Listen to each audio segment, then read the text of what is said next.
আসসালামু আলাইকুম। শুভ সকাল। প্রিয় শিক্ষার্থীবৃন্দ, কেমন আছো তোমরা? আশা করছি ভালো আছো। সুনামগঞ্জ সরকারি কলেজ কর্তৃক আয়োজিত অনলাইন শিক্ষা কার্যক্রমে আজকে আমি তোমাদেরকে স্বাগত জানাচ্ছি। তোমাদের সাথে আছি রিপা ফেরদৌসী, প্রভাষক, রাষ্ট্রবিজ্ঞান বিভাগ। প্রিয় শিক্ষার্থীবৃন্দ, এর আগে আমি তোমাদের সাথে যেই ক্লাসটা নিয়েছি, যেই ক্লাসে আমরা আলোচনা করেছিলাম বাংলাদেশের সংবিধান এবং তার ক্রমবিকাশ নিয়ে, সংবিধানের কিছু বৈশিষ্ট্য আলোচনা করেছিলাম। আজকেও আমাদের আলোচ্য বিষয় হচ্ছে পৌরনীতি ও সুশাসন, দ্বিতীয় পত্র, চতুর্থ অধ্যায়, বাংলাদেশের সংবিধান। এই অধ্যায়ের আজকে আমরা আলোচনা করব রাষ্ট্র পরিচালনার মূলনীতি নিয়ে। প্রিয় শিক্ষার্থীবৃন্দ, আজকের এই পাঠ শেষে শিক্ষার্থীরা রাষ্ট্রীয় মূলনীতি বলতে কী বোঝায় সেটা বলতে পারবে। বাংলাদেশের সংবিধানে উল্লেখিত রাষ্ট্রীয় মূলনীতিসমূহ ব্যাখ্যা করতে পারবে। প্রিয় শিক্ষার্থীবৃন্দ, তাহলে চলো প্রথমেই আমরা রাষ্ট্রীয় মূলনীতি সম্পর্কে জানার চেষ্টা করি।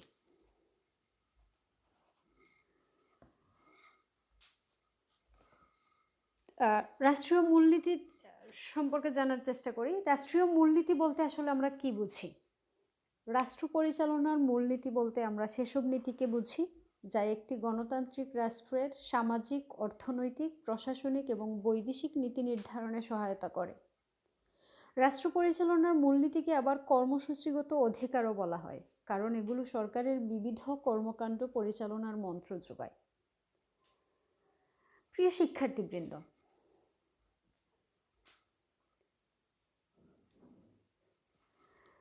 তাহলে আমরা কি বুঝলাম? আধুনিক গণতান্ত্রিক রাষ্ট্রে লিখিত সংবিধানের অন্যতম অলংকারই হলো রাষ্ট্র পরিচালনার মূলনীতি। যে কোনো গণতান্ত্রিক সরকারের অন্যতম লক্ষ্য হলো জনসাধারণকে সর্বাধিক নাগরিক সুবিধা প্রদান করা। যেহেতু রাষ্ট্রের পুলিশি ভূমিকা এখন আর নেই, সে কারণে রাষ্ট্রনৈতিক গণতন্ত্রের সাথে সামাজিক অর্থনৈতিক গণতন্ত্রকে সম্মিলিতভাবে বাস্তবায়ন করে গণতন্ত্রকে সফল করাই আধুনিক রাষ্ট্রগুলোর প্রধান লক্ষ্য।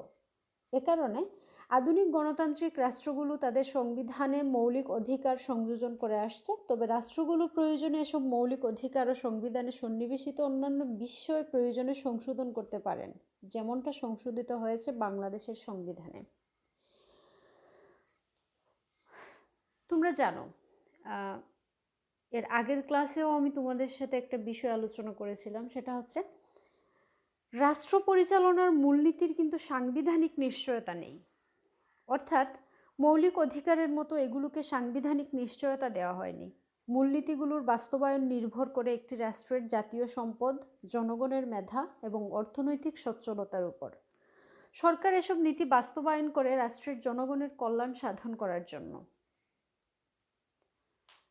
সরকার এসব ক্ষেত্রে পারদর্শিতা দেখাতে না পারলেও সরকারের বিরুদ্ধে এগুলো বাস্তবায়নের জন্য কিন্তু মামলা করা যাবে না, যেমনটি করা যায় মৌলিক অধিকারের ক্ষেত্রে। তৃতীয় বিশ্বের দেশগুলোতে সাধারণত সম্পদের অপর্যাপ্ততা এবং রাজনৈতিক অস্থিতিশীলতা দেখা দেয়। সে কারণে সরকার রাষ্ট্র পরিচালনার মূলনীতি বাস্তবায়নের চেষ্টা করে, কিন্তু বাস্তবায়নের গ্যারান্টি দেয় না। যাই হোক, এবার আমরা আমাদের আলোচনায় ফিরে আসি। আবার রাষ্ট্রীয় মূলনীতি সমূহ। বাংলাদেশের যেই সংবিধান, তোমরা জানো 1972 সালের 16 ডিসেম্বর থেকে সেই সংবিধান কার্যকর করা হয়েছে। সেই বাংলাদেশের সংবিধানে দেখা গেছে গণপ্রজাতন্ত্রী বাংলাদেশ সংবিধানের 2য় ভাগের 8ম অনুচ্ছেদ থেকে 25তম অনুচ্ছেদ পর্যন্ত রাষ্ট্র পরিচালনার মূলনীতি সম্পর্কে ব্যাখ্যা রয়েছে। এখানে দেখা যায় বাংলাদেশের সংবিধানের মূলনীতি হিসেবে 4টি বিষয়কে প্রাধান্য দেওয়া হয়। এই 4টি বিষয় বা মূল স্তম্ভ হচ্ছে, প্রথমত জাতীয়তাবাদ, দ্বিতীয়ত সমাজতন্ত্র ও শোষণ মুক্তি, তৃতীয় গণতন্ত্র ও মানবাধিকার, এবং 4 নম্বর হচ্ছে ধর্মনিরপেক্ষতা ও ধর্মীয় স্বাধীনতা। প্রিয় শিক্ষার্থীবৃন্দ, তাহলে একটা দেখো, তাহলে চলো আমরা দেখি জাতীয়তাবাদ বলতে আসলে কি বোঝায়, কিংবা সংবিধানের কোথায় এই জাতীয়তাবাদের কথা বলা আছে? তোমরা জানো, অভিন্ন ভৌগোলিক সীমারেখার মধ্যে একই ভাষা, সাহিত্য, সংস্কৃতি, ইতিহাস ও ঐতিহ্যে লালিত বাঙালি জাতি ভাষা আন্দোলনের সময় থেকে নিজেদেরকে পাকিস্তানি জনগোষ্ঠী হতে পৃথক মনে করতে শুরু করে। বাঙালি জনগণ ঐক্যবদ্ধভাবে মুক্তি সংগ্রামের মহান চেতনায় উদ্বুদ্ধ হয়ে দেশের স্বাধীনতা ও সার্বভৌমত্ব প্রতিষ্ঠা করে। তাই বাংলাদেশ সংবিধানের নবম অনুচ্ছেদে বলা হয়েছে, ভাষাগত ও সংস্কৃতিগত একক সত্তা বিশিষ্ট যে বাঙালি জাতি ঐক্যবদ্ধ ও সংকল্পবদ্ধ সংগ্রাম করে জাতীয় মুক্তিযুদ্ধের মাধ্যমে বাংলাদেশের স্বাধীনতা ও সার্বভৌমত্ব অর্জন করিয়াছেন, সেই বাঙালি জাতির ঐক্য ও সংহতি হবে বাঙালি জাতীয়তাবাদের ভিত্তি। বাঙালি জাতির ঐক্য ও সংহতির মূলে রয়েছে ভাষা, সাহিত্য ও সংস্কৃতির অভিন্নতা। বাঙালিরা একটি স্বতন্ত্র জাতি। তার পরবর্তীতে যেটা আসে আমাদের সংবিধানের মূলনীতি হিসাবে, সেটা হচ্ছে সমাজতন্ত্র ও শোষণ মুক্তি। সংবিধানের 10 নং অনুচ্ছেদে বলা আছে, মানুষের উপর মানুষের শোষণ হইতে মুক্ত, ন্যায়ানুগ ও সাম্যবাদী সমাজ লাভ নিশ্চিত করিবার উদ্দেশ্যে সমাজতান্ত্রিক অর্থনৈতিক ব্যবস্থা প্রতিষ্ঠা করা হইবে। অর্থাৎ সমাজ জীবন হতে সর্বপ্রকার শোষণের অবসান করে শোষণমুক্ত ন্যায়ানুগ সমাজ ব্যবস্থা প্রতিষ্ঠা এবং অর্থনৈতিক ক্ষেত্রে সকলের জন্য সমান সুযোগ সুবিধা প্রদান করা হবে রাষ্ট্রের অন্যতম মূলনীতি। এ উদ্দেশ্যে উৎপাদন যন্ত্র, উৎপাদনের উপকরণ ও বন্টন ব্যবস্থাকে রাষ্ট্রীয় মালিকানায় ন্যস্ত করা হবে। তবে আইনের দ্বারা আরোপিত সীমার মধ্যে ব্যক্তিগত মালিকানা থাকবে, কিন্তু সমাজতন্ত্র প্রতিষ্ঠিত হবে গণতান্ত্রিক পথে। এজন্য শ্রেণী সংগ্রাম বা বিপ্লবের প্রয়োজন নেই। তৃতীয় তো আমাদের 3 নম্বর মূলনীতি হিসেবে এখানে যেটা আছে তোমরা একটু দেখো, গণতন্ত্র ও মানবাধিকার।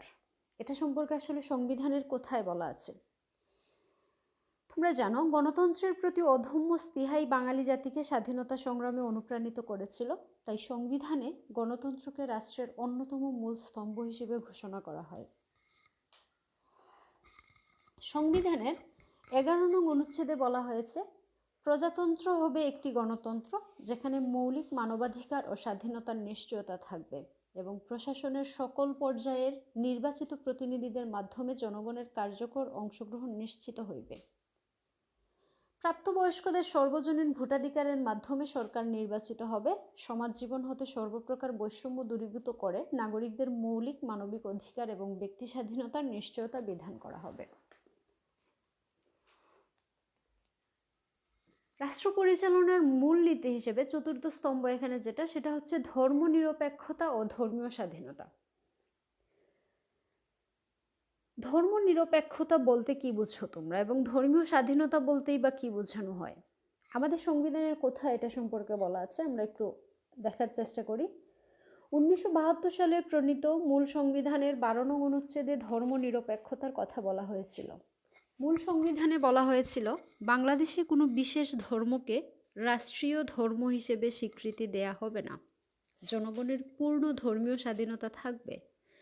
রাজনৈতিক উদ্দেশ্য সাধনের জন্য ধর্মের অপব্যবহার বিলোপ করা হবে। প্রত্যেক ব্যক্তি তার নিজস্ব পছন্দ অনুযায়ী ধর্ম পালন, ধর্মচর্চা ও ধর্মের প্রচার করতে পারবে। কোনো বিশেষ ধর্মাবলম্বী ব্যক্তির প্রতি বিশেষ সুযোগ সুবিধা বা তার প্রতি কোনো বৈষম্যমূলক আচরণ করা হবে না। 2011 সালে প্রণীত সংবিধানের 5ম সংশোধনী আইনেও বলা হয়েছে যে, ধর্মনিরপেক্ষতা নীতি বাস্তবায়নের জন্য সকল প্রকার সাম্প্রদায়িকতা, রাষ্ট্র কর্তৃক কোনো ধর্মকে রাজনৈতিক মর্যাদা দান, রাজনৈতিক উদ্দেশ্যে ধর্মীয় অপব্যবহার, কোনো বিশেষ ধর্ম পালনকারী ব্যক্তির প্রতি বৈষম্য বা তাহার উপর নিপীড়ন বিলোপ করা হবে। প্রিয় শিক্ষার্থীবৃন্দ, এতক্ষণ আমরা রাষ্ট্র পরিচালনার যে 4টা স্তম্ভ বা রাষ্ট্র পরিচালনার মূলনীতি হিসেবে পরিচিত যে 4টা বিষয়, সেটা আমরা একটু দেখার চেষ্টা করেছি। এখন এই রাষ্ট্র পরিচালনার মূলনীতির বিষয়টাকে যদি আমরা আরেকটু ব্রডলি দেখার চেষ্টা করি, তাহলে সেই মূলনীতিকে আমরা 4টা শ্রেণীতে বিভক্ত করতে পারি। তোমরা স্লাইডটার দিকে একটু নজর দাও, তাহলে দেখতে পারবে সেটাকে আমরা কিভাবে আসলে শ্রেণীকরণ করছি।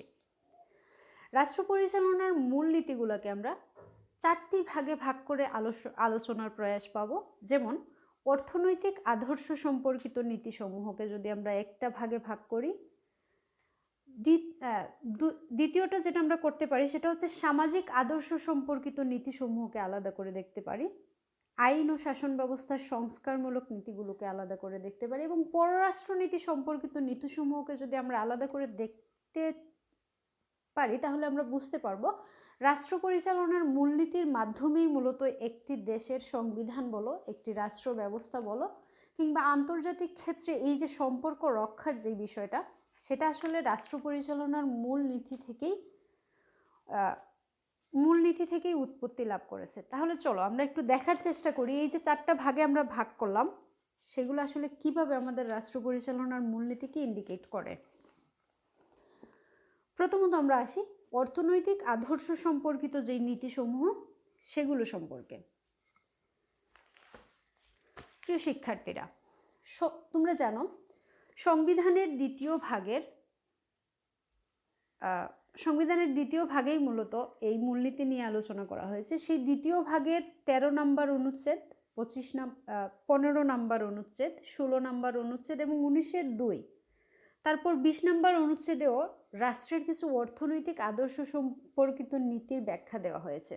যেমন 13 নম্বর অনুচ্ছেদে আসলে কি বলা হয়েছে। সংবিধানের 13 অনুচ্ছেদ যদি আমরা দেখি তাহলে আমরা সেখানে মালিকানার নীতি সম্পর্কে একটা ধারণা দেওয়ার চেষ্টা করা হয়েছে। সেখানে বলা হয়েছে জনগণ হবে উৎপাদন যন্ত্র, উৎপাদন ব্যবস্থা ও বন্টন ব্যবস্থার মালিক বা নিয়ন্ত্রণকারী, এবং এই উদ্দেশ্য পূরণের জন্য বাংলাদেশে মালিকানা ব্যবস্থা হবে মূলত 3 ধরনের। যেমন রাষ্ট্রীয় মালিকানা থাকবে, সমবায়ী মালিকানা থাকবে এবং ব্যক্তিগত মালিকানা থাকবে। তারপর দেখো 15 নম্বর অনুচ্ছেদে আসলে কি বলা হচ্ছে। 15 নম্বর অনুচ্ছেদে মৌলিক প্রয়োজনের ব্যবস্থা করার কথা বলা হয়েছে। সেখানে বলা হচ্ছে সবার জন্য অন্ন, বস্ত্র, বাসস্থান, শিক্ষা ও চিকিৎসা সহ জীবন ধারণের মৌলিক উপকরণের ব্যবস্থা করতে হবে। কাজের অধিকার অর্থাৎ কাজের গুণ ও পরিমাণ অনুযায়ী যুক্তিসঙ্গত মজুরির বিনিময়ে সবার জন্য কর্মসংস্থানের নিশ্চয়তার অধিকার প্রদান করতে হবে। যুক্তিসঙ্গত বিশ্রাম, বিনোদন ও অবকাশ যাপনের অধিকার প্রদান করতে হবে এবং সামাজিক নিরাপত্তার অধিকার থাকতে হবে। এগুলো কিন্তু আমাদের সংবিধানের মৌলিক নীতির মধ্যেই পড়ে। তারপর দেখো 16 নম্বর অনুচ্ছেদে বলা হচ্ছে গ্রামীণ উন্নয়ন এবং কৃষি বিপ্লবের কথা, যেখানে বলা হচ্ছে শহর ও গ্রামের জীবনযাত্রার মানের বৈষম্য ধাপে ধাপে দূর করতে হবে, এবং বর্তমান সরকার কিন্তু সেই উদ্দেশ্যে এগিয়ে যাচ্ছে। এখন যদি তোমরা খেয়াল করো তাহলে দেখতে পারবে গ্রামীণ উন্নয়ন এবং কৃষি বিপ্লব কিন্তু অনেকটাই আমাদের চোখের সামনে দৃশ্যমান হচ্ছে। দেখা যাচ্ছে যে খুব একটা বৈষম্য দেখা যায় না এখন গ্রামীণ জীবন এবং শহরের জীবনের মধ্যে। তারপর আসো 19 নম্বর অনুচ্ছেদে কি বলা হচ্ছে। সংবিধানের 19 নম্বর অনুচ্ছেদে যে বিষয়টা বলা হচ্ছে সেটা হলো সুযোগের সমতা। একটা রাষ্ট্রে কিভাবে সুযোগের সমতা নিশ্চিত করবে। সব নাগরিকের জন্য সমান সুযোগ সুবিধা নিশ্চিত করার জন্য রাষ্ট্র চেষ্টা করবে। মানুষে সামাজিক ও অর্থনৈতিক বৈষম্য বিলোপ করার জন্য নাগরিকদের মধ্যে সম্পর্কের সুষম বন্টন নিশ্চিত করা এবং সুষম সুযোগ সুবিধা নিশ্চিত করার কথা কিন্তু আমাদের সংবিধানে বলা আছে। তাছাড়া জাতীয় জীবনের সর্বস্তরে মহিলাদের অংশগ্রহণ ও সুযোগের সমতা সৃষ্টি নিশ্চিত করবে রাষ্ট্র। তারপর 20 নম্বর অনুচ্ছেদে এসে আমরা আসলে কি দেখি, কি ধরনের অর্থনৈতিক আদর্শের কথা এখানে বলা আছে। 20 নম্বর অনুচ্ছেদে বলা আছে অধিকার ও কর্তব্য হিসেবে কর্ম। বিষয়টা তোমরা খেয়াল করো, অধিকার ও কর্তব্য হিসেবে কর্ম।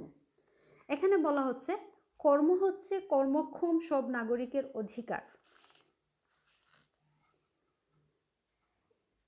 অধিকার ও সম্মানের বিষয়, তাই প্রত্যেকেই তার নিজ কর্মে পারিশ্রমিক লাভ করবে, প্রত্যেকের কাছ থেকে যোগ্যতা অনুযায়ী, প্রত্যেককে তার কাজ অনুযায়ী। এই নীতির ভিত্তিতেই কিন্তু সবার জন্য কর্ম নির্ধারণ করতে হবে। রাষ্ট্র এমন পরিবেশ সৃষ্টি করার চেষ্টা করবে যে পরিবেশে নাগরিকদের বুদ্ধিভিত্তিক ও শারীরিক সব ধরনের শ্রম তাদের সৃষ্টিশীল প্রয়াস ও মানবিক ব্যক্তিত্বের পরিপূর্ণ বিকাশে পরিণত হবে। প্রিয় শিক্ষার্থীবৃন্দ, এতক্ষণ আমরা রাষ্ট্র পরিচালনার মূলনীতির অর্থনৈতিক যেই নীতিসমূহ আছে সেগুলো দেখার চেষ্টা করলাম। এখন আমরা দ্বিতীয় ভাগ হিসেবে যেটা আমরা আলোচনা করার চেষ্টা করব সেটা হচ্ছে সামাজিক আদর্শ সম্পর্কিত নীতিসমূহ। আমাদের সংবিধানে আসলে এই যে রাষ্ট্রীয় মূলনীতি সেটা কিভাবে সামাজিক আদর্শ মেনটেন করে, তোমরা একটু খেয়াল করার চেষ্টা করো। সামাজিক আদর্শ সম্পর্কিত নীতিসমূহ দ্বিতীয় ভাগের 14, 17 ও 18 অনুচ্ছেদে সামাজিক আদর্শ সম্পর্কিত বিষয়ে ব্যাখ্যা দেয়া আছে। 14 নম্বর অনুচ্ছেদে বলা আছে কৃষক ও শ্রমিকের মুক্তি। এই কথাটা দ্বারা আসলে আমাদের সংবিধানে কি বোঝানো হচ্ছে তোমরা জানো? রাষ্ট্রের অন্যতম মূল দায়িত্ব হলো মেহনতি মানুষ, কৃষক ও শ্রমিক এবং জনগণের মধ্যে পিছিয়ে পড়া অন্য গোষ্ঠীগুলো সব ধরনের শোষণ থেকে মুক্তি দেয়া। আর এই মুক্তির উদ্দেশ্যেই কৃষক এবং শ্রমিকের যেই প্রাপ্য তথা মালিক পক্ষের যেই প্রাপ্য তার মধ্যে একটা ভারসাম্য নিয়ে আসাটাই কিন্তু আমাদের রাষ্ট্রীয় মূলনীতির একটা উদ্দেশ্য। 17 নম্বর অনুচ্ছেদে কি বলা আছে? প্রিয় শিক্ষার্থী, তোমরা জানো সংবিধানের 17 নম্বর অনুচ্ছেদ মূলত অবৈতনিক ও বাধ্যতামূলক শিক্ষা সম্পর্কে কথা বলে। এখানে বলা আছে রাষ্ট্র একই পদ্ধতির গণমুখী ও সর্বজনীন শিক্ষা ব্যবস্থা প্রতিষ্ঠা এবং আইনের দ্বারা নির্ধারিত স্তর পর্যন্ত সব ছাত্রছাত্রীকে বেতনহীন ও বাধ্যতামূলক শিক্ষার কার্যকর ব্যবস্থা গ্রহণ করবে। এখানে আরও বলা আছে রাষ্ট্র সমাজের প্রয়োজনের সঙ্গে শিক্ষাকে সঙ্গতিপূর্ণ করার জন্য এবং এই প্রয়োজন মেটানোর উদ্দেশ্যে প্রকৃত প্রশিক্ষণপ্রাপ্ত ও সদিচ্ছা সম্পন্ন নাগরিক তৈরির কার্যকর ব্যবস্থা গ্রহণ করবে। এবার আমরা দেখি 18 নম্বর অনুচ্ছেদে সামাজিক আদর্শ সম্পর্কে আসলে কোনটাকে ইন্ডিকেট করা হচ্ছে। 18 নম্বর অনুচ্ছেদে বলা আছে জনস্বাস্থ্য ও নৈতিকতা সম্পর্কে। এখানে বলা আছে জনগণের স্বাস্থ্য ও পুষ্টি স্তরের উন্নয়ন ঘটানোকে রাষ্ট্র তার অন্যতম প্রাথমিক কর্তব্য বলে গণ্য করবে। মদ, মাদক এবং স্বাস্থ্যহানিকর ভেষজ উদ্ভিদের ব্যবহার নিষিদ্ধ করার জন্য রাষ্ট্র কার্যকর ব্যবস্থা গ্রহণ করবে। পতিতাবৃত্তি ও জুয়া খেলা বন্ধের জন্য রাষ্ট্র কার্যকর ব্যবস্থা গ্রহণ করবে। এখানে আরও কিছু বিষয় ইনক্লুড করা যায়, যেমন পরিবেশ ও জীববৈচিত্র্য সংরক্ষণ ও উন্নয়নেও রাষ্ট্র ব্যবস্থা নেবে। প্রিয় শিক্ষার্থীবৃন্দ, এবার আমরা দেখব রাষ্ট্র পরিচালনার মূলনীতির আইন ও শাসন ব্যবস্থার সংস্কারমূলক নীতিগুলো আসলে কি কি। বাংলাদেশ সংবিধানের 21, 22, 23 এবং 24 অনুচ্ছেদে আইন ও শাসন ব্যবস্থার কিছু সংস্কারমূলক নীতির ব্যাখ্যা রয়েছে। সেগুলো আসলে কি আমরা একটু দেখার চেষ্টা করি। অনুচ্ছেদ 21, এখানে কি বলা আছে? নাগরিক ও সরকারি কর্মচারীদের কর্তব্য। এখানে বলা আছে সংবিধান ও আইন মান্য করা, শৃঙ্খলা রক্ষা করা প্রত্যেক নাগরিকের কর্তব্য। সবসময় জনগণের সেবা করার চেষ্টা করা রাষ্ট্রের কর্মে নিযুক্ত প্রত্যেক ব্যক্তির কর্তব্য। এখানে আসলে নাগরিক এবং সরকারি কর্মচারীদের কাজের মধ্যে একটা ব্যালেন্স দেখানোর চেষ্টা করা হয়েছে। অনুচ্ছেদ 22-এ বলা আছে স্বাধীন বিচার বিভাগ। তোমরা ইতিমধ্যেই প্রথম পত্রে তোমরা যখন প্রথম বর্ষে ছিলে তখন আমরা স্বাধীন বিচার বিভাগ নিয়ে অনেক কথা বলেছিলাম। তো বাংলাদেশ সংবিধানের 22 নং অনুচ্ছেদে স্বাধীন বিচার বিভাগের কথা বলা আছে। এখানে বলা হচ্ছে রাষ্ট্রের প্রশাসনিক কর্মকাণ্ডের আওতা থেকে বিচার বিভাগের পৃথকীকরণ রাষ্ট্র নিশ্চিত করবে। 23 নম্বর অনুচ্ছেদে বলা আছে জাতীয় সংস্কৃতি সম্পর্কে। রাষ্ট্র জনগণের সাংস্কৃতিক ঐতিহ্য উত্তরাধিকার সংরক্ষণের ব্যবস্থা গ্রহণ করবে, যেমন ভাষা, সাহিত্য, শিল্পকলা ইত্যাদি। 23-এর ক-তে বলা আছে উপজাতি, ক্ষুদ্র জাতিসত্তার, নৃগোষ্ঠী ও সম্প্রদায়ের সংস্কৃতিকে রক্ষা করা ও রাষ্ট্রের দায়িত্ব। এবার দেখা যাক অনুচ্ছেদ 24-এ কি বলা আছে জাতীয় স্মৃতি নিদর্শন সম্পর্কে। অনুচ্ছেদ 24-এ বলার চেষ্টা করা হয়েছে, এখানে বলা হয়েছে স্মৃতি নিদর্শন বস্তু বা স্থানগুলোকে বিকৃতি, বিনাশ বা অপসারণ থেকে রক্ষা করার জন্য রাষ্ট্র কার্যকর ব্যবস্থা গ্রহণ করবে। পরবর্তীতে আমরা যেটা কথা বলবো সেটা হচ্ছে পররাষ্ট্র নীতি সম্পর্কিত নীতিসমূহ সম্পর্কে আসলে আমাদের সংবিধানে কি বলা আছে। প্রিয় শিক্ষার্থীবৃন্দ, তোমরা জানো 25 অনুচ্ছেদে পররাষ্ট্র সংক্রান্ত নীতির উল্লেখ রয়েছে। এখানে জুট নিরপেক্ষ আন্দোলনের পঞ্চশীলা নীতি এবং জাতিসংঘ সনদের কথাও বলা হয়েছে। তাহলে আমরা একটু দেখার চেষ্টা করি 25 নম্বর অনুচ্ছেদে আসলে কি বলা হয়েছে। রাষ্ট্রের আন্তর্জাতিক সম্পর্কের ভিত্তি হবে অন্যান্য রাষ্ট্রের জাতীয় সার্বভৌমত্ব ও সমতার প্রতি শ্রদ্ধা, অন্য রাষ্ট্রের অভ্যন্তরীণ বিষয়ে হস্তক্ষেপ না করা, রাজনৈতিক বিরোধের শান্তিপূর্ণ সমাধানের চেষ্টা করা, আন্তর্জাতিক আইনের প্রতি এবং জাতিসংঘ সনদে বর্ণিত নীতিগুলো প্রতি শ্রদ্ধা প্রদর্শন করা। উপরোক্ত নীতিগুলোর ভিত্তিতে একটা রাষ্ট্র আন্তর্জাতিক সম্পর্কের ক্ষেত্রে বল প্রয়োগ এড়িয়ে চলা এবং সাধারণ ও সার্বিক নিরস্ত্রীকরণের চেষ্টা করবে। প্রত্যেক জাতি বাধাহীনভাবে নিজস্ব সামাজিক, অর্থনৈতিক এবং রাজনৈতিক ব্যবস্থা নির্ধারণ ও গঠনের অধিকার সমর্থন করবে। সাম্রাজ্যবাদ, ঔপনিবেশিকতাবাদ বা বর্ণবৈষম্যবাদের বিরুদ্ধে বিশ্বের যে কোনো প্রান্তে নিপীড়িত জনগণের ন্যায়সঙ্গত সংগ্রামকে সমর্থন করবে। সুপ্রিয় শিক্ষার্থীবৃন্দ, আজকে আমরা রাষ্ট্র পরিচালনার মূলনীতি বলতে কি বোঝায় সেটা জানলাম, এবং রাষ্ট্র পরিচালনার কয়টা মূলনীতি আছে আমাদের সংবিধানে সেটা সম্পর্কে আমরা জানলাম। তারপর আমরা যেটা করলাম সেটা হচ্ছে রাষ্ট্র পরিচালনার মূলনীতিগুলোকে শ্রেণীকরণের মাধ্যমে বিভক্ত করে আমরা জানার চেষ্টা করলাম, একটু ডিটেলসে আলোচনা করার চেষ্টা করলাম। পরবর্তী ক্লাসে আমি তোমাদেরকে দেখাবো এই যে রাষ্ট্র পরিচালনার 4টা মূলনীতি, এই মূলনীতিগুলো কিন্তু 1972 সালে যেরকম ছিল এই পর্যন্ত সেরকম ছিল না। মাঝখানে 5ম সংশোধনীর মাধ্যমে একটা পরিবর্তন এসেছিল, তারপর 5ম সংশোধনীর মাধ্যমেও পরিবর্তন এসেছিল। পরবর্তী ক্লাসে আমরা সেটা নিয়ে একটু আলোকপাত করার চেষ্টা করব। সেই পর্যন্ত তোমরা ভালো থেকো, সুস্থ থেকো। সবাইকে অনেক ধন্যবাদ।